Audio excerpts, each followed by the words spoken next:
Scan now. Meet Sovi, your new AI study buddy. Zinc and copper sulfate gives away the whole reaction fast, so watch this quick breakdown and lock the right net ionic equation in seconds.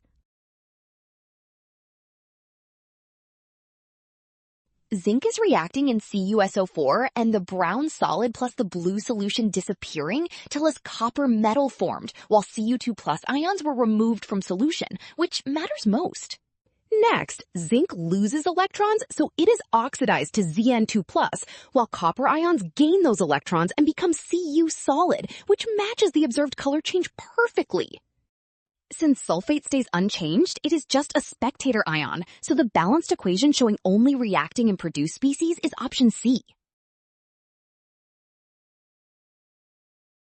Well done! Option C. Scan now, watch signs, avoid rush. Trust given evidence and check spectator ions before choosing the net ionic equation.